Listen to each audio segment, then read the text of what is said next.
इसके बाद हमारे पास ये एक सवाल है, प्रश्न है जीवन भंडारी साहब का कि जब सनातन धर्म पहले से है तो इस्लाम को मानने की आवश्यकता क्या है।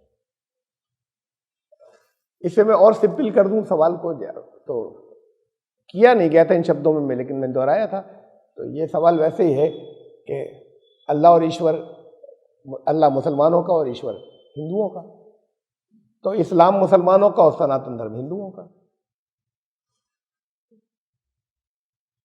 अभी तो मैं सिंपल बात रखूं आपके सामने कि इस्लाम का मतलब total self surrender before the will of God, पूरे तरीके से आत्मसमर्पण, उसके अपने मालिक की इच्छा के अनुकूल जीवन बिताए, समर्पित कर दे, अपनी इच्छाओं को रोके, उससे टकराने नहीं दे। ये समर्पण जो है ये इस्लाम है। सनातन धर्म, अब जो लोग जिन्होंने समर्पण नहीं किया कहते अपने आप को मुस्लिम है, करते कुछ भी है, तो वो सरकारी रिकॉर्ड में तो हो जाएंगे, कहलाएंगे, यहां पर मुसलमान खुद भी क्लेम करते रहेंगे, मुसलमान के घर जन्म ले लिया, लेकिन वो ईश्वर की सूची में मुस्लिम नहीं निकलेंगे। धर्म दिया सनातन धर्म, वो जो चला आ रहा है, अर्थ है इसका सदा से सीधा चला आ रहा, जो चला आ रहा है उस इस्लाम हम कहे या सनातन धर्म बोले, हम माना ये जाता है इस्लाम का तो ग्रंथ कुरान है। कुरान ने तो कहा कि सारे जितने पहले ईश ग्रंथ आए सब में आस्था रखना, माना जाता है इस्लाम का ग्रंथ कुरान है, यानी सिर्फ कुरान है। अच्छा ठीक है, जो लोग मानते हैं कि इस्लाम का ग्रंथ, तो फिर वो कुरान के अनुसार खाली इतना मानने से काम नहीं चलता, कुरान के अनुकूल अपना जीवन बिताते हैं, नहीं बिताते हो तो एक मार्गदर्शन था, नहीं बिताते तो फिर इनकार करने वाले हो गए ना, इनकार करने वाले को तो काफिर कहते हैं। अच्छा, जो लोग सनातन धर्म, वहां पर भी ईश्वर की वाणी आई, ईश्वर की वाणी जिसे शब्द ब्रह्म कहते हैं, जिसे सौता प्रमाण कहते हैं, जिसको ये कहते हैं कि इस सारे धर्म का आधार इसके ऊपर है, जो हमारा वेदो अखिलो धर्म मूलम, वो तो वेद है, ईश्वर की वाणी वेद है, बाकी ऋषि मुनियों की कृतियां हैं। हद ये कि मैं आखिरी बात कह रहा हूं, एक साधारण, एक जनरल जो एक फैली हुई है, एक मिसकंसेप्शन फैला हुआ है कि लोग कहते हैं गीता वाणी है उनकी, ईश्वर की वाणी। गीता तो महाभारत का एक भाग है ना, महाभारत का एक भाग है। गीता जब महाभारत का एक भाग है और महाभारत के एक राइटर थे, एक लेखक थे, तो फिर गीता भी किसी लेखक की हो गई ना। वो उसको ये नहीं कह सकते कि वो ईश्वर की वाणी थी। श्री कृष्ण ने कुछ कहा था, श्री कृष्ण को जो भी माने अभी उसकी बात नहीं कर रहे, लेकिन श्री कृष्ण ने कुछ कहा था, ये तो कोई रिपोर्ट कर रहा है, श्री कृष्ण ने खुद थोड़ी लिखा बैठकर, ये रिपोर्ट गीता के अनुसार संजय कर रहे हैं, और संजय वहां पर थे या नहीं थे ये लिख रहे हैं। वो ये डिटेल जो है ये वेद व्यास जी है जिन्होंने भी रामायण लिखी वो लिख रहे हैं। मैं फिर वापस आ रहा हूं इधर के, ईश्वर की वाणी, खुदा का कलाम, तो जो बहुसंख्यक एक बड़ी संख्या, ओवरवेलमिंग मेजॉरिटी जो सनातन धर्मियों की है, वो इस बात को मानते हैं कि वो तो वेद है। फिर बाकी ऋषि मुनियों की कृतियां चाहे वो जितने महान थे, वहां कुछ कमियां हो सकती हैं, वेद को कहते हैं ईश्वर की वाणी। तो जो वेद के अनुसार जीवन व्यतीत नहीं कर रहे वो सनातन धर्मी कैसे? अगर जीवन भंडारी साहब आप वेद के अनुसार, वेद आपके घर में हो, आपने अध्ययन किया हो, भी जानते भी हो वेद क्या कह रहे हैं, ये तीनों चीजें जरूरी है, तब तो उसके अनुसार चलेंगे। या चाहे जो कोई भी बता दे कि नहीं वेद ये कह रहे हैं, ये तो लोग अलग अलग भिन्न भिन्न बातें बताते हैं, और अलग अलग यहां पर बहुत से मौलवी अलग अलग बातें बताते होते कुरान के बारे में। तो देख क्यों नहीं लेते हो, अध्ययन क्यों नहीं कर लेते? अगर आपके यहाँ है, आप उसके अध्ययन करते हैं, ये जानते हैं कि क्या कह रहा है वो, उसके अनुसार चलते, तब आप हैं सनातन धर्म। जैसे ये मुसलमान नहीं होंगे उसकी ईश्वर की दृष्टि के अंदर, मुस्लिम नहीं कहलाएंगे जो उसके अनुसार कर्म नहीं कर रहे, यहां पर अपने आप को कहते रहे। तो फिर जो कुरान में आस्था रखता है वही मुस्लिम होगा ना, और उसके अनुसार कर्म करेगा, तब जो वेदों में आस्था रखता है वही तो सनातन धर्मी होगा, और उसके अनुसार कर्म करेगा तब।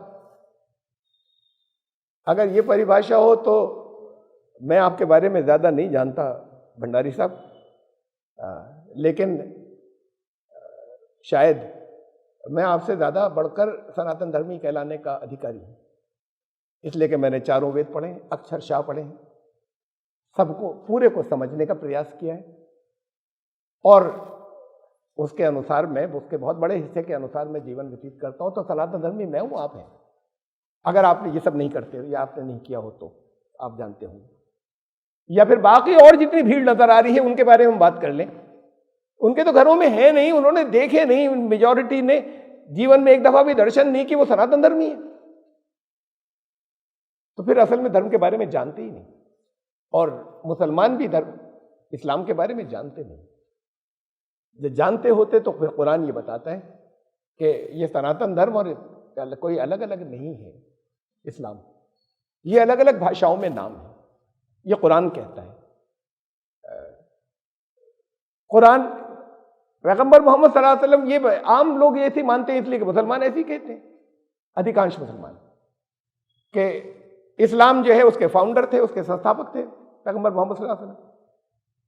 बड़ी सिंपल सी बात है, आपने भी सुन रखी होगी, जो साथ में ये भी कहते हैं मुसलमान अंतिम ईशदूत थे इस्लाम के। अगर अंतिम थे तो कोई पहला भी होगा ना, कुछ बीच में भी होंगे, संस्थापक कहां से हो जाएंगे? पहला तो शुरू से मार्गदर्शन की जरूरत है ना, जहां से मानवता शुरू हुई है, तो फिर पहला इंसान होगा, पहला ईशदूत तो जो यहां पर आया। असल में तो बात यह है कि ये 1400 साल पहले थोड़ी शुरू हो जाएगा। ये अलग बात है कि 1400 साल पहले जो कुछ आया उसका दावा ये है कुरान का। मैं भी सिर्फ दावे की बात कर रहा हूं, वो तो फिर आप पढ़ें तो फिर आपको मालूम। उसका दावा ये है कि उसने उसी धर्म को रिन्यू किया जो सनातन धर्म था, जो पहले से चला आ रहा था। उसका नाम पहले सनातन धर्म था। कुरान की एक आयत ज़ालिका दीनुल क़य्यिम, ये इस्लाम दीन क़य्यिम है। दीन कहते हैं, ट्रांसलेशन में कर रहा हूं अनुवाद, धर्म को, मजहब को नहीं। और क़य्यिम कहते हैं वो जो सदा से कायम हो, सीधा चला रहा। सनातन कहते हैं उसे संस्कृत में, तो ये बिल्कुल एक्यूरेट ट्रांसलेशन है उसका। ज़ालिका दीनुल क़य्यिम, ये इस्लाम जो है ये सनातन धर्म ही है। ये तो तब जब आप कुरान और वेद दोनों का अध्ययन करें, अच्छी नीयत के साथ में करें। ये कीड़े निकालने वाले जब करेंगे ना, जब दिमाग के अंदर टेढ़ होगी, कोई चाहे खास चश्मा लगाकर जब करेंगे, तो कुरान वाले उसके अंदर 1000 कीड़े निकालेंगे वेद के अंदर, और वेद वाले इसके अंदर 1000 कीड़े निकाल, कहेंगे नहीं ये हमारा, वो उनका, ये झूठ है, ये कहेंगे वो झूठ है। ये कहने वाले हैं, वो बड़े धार्मिक बनते हैं सारे। बात हकीकत ये है कि कुरान ये कहता है कि ये इस्लाम सनातन धर्म है। कुरान ने वेदों की पुष्टि की, इसलिए मैं वेदों में आस्था रखता हूँ। वेद आदि ग्रंथ थे। कुरान ने कहा वइन्नहु लफ़ी ज़ुबुरिल अव्वलीन, ये कुरान तो आदि ग्रंथों में है, यानी यही शिक्षाएं। अब ये धुई तो आपकी इस स्टेज के ऊपर यहां पर आकर आ रही है कि सनातन अगर ठीक है तो मैं इस्लाम में क्यों आऊं? आप सनातनी बनिए ना, इस्लाम में होंगे। और ये मुसलमान जो है ये वाकई कुरान को माने ना, सनातन धर्मी होंगे। ये दुई तो इसलिए है, ये सिर्फ शब्दों पे झगड़ रहे, जानते नहीं है अपने अपने ग्रंथ को। अपने को जानते तो दूसरे को नहीं जानते। तो ये दुई इसलिए है, कुरान ने तो कहा कि उन सब पर आस्था रखना जितने पहले ईशदूतों के माध्यम से ग्रंथ यहां पर आए, तो हम उसमें आस्था रखते हैं। और ये दुई हमारे पास नहीं है। इतनी सी बात तो है जरूर कि, और समय बहुत हो रहा है तो इसलिए मैं उसके ऊपर बहुत ज़्यादा अब आगे नहीं चलूँगा। कभी अगर प्रश्न आएगा कोई और तो फिर मैं उसको ले सकता हूँ। किसी किताब के बहुत से एडिशन छपे, छपते चले आ रहे हैं एक ज़माने से, मूल बात एक ही थी। एडिशन बहुत से छपे, आप कौन सा पसंद करेंगे, पहला या आखिरी? ये लेटेस्ट एडिशन है। बहरहाल मूल मान्यताओं में कोई अंतर नहीं, जरा सा भी कोई अंतर नहीं।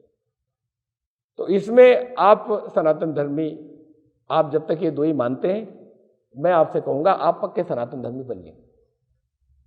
लेकिन ऐसे सनातन धर्मी बनिएगा कि उसके अंदर आस्था भी रखें, उसकी सही बातों को माने और उसके अनुसार अपने कर्म भी करें। हम आपको मानेंगे कि आप इस्लाम पर हैं।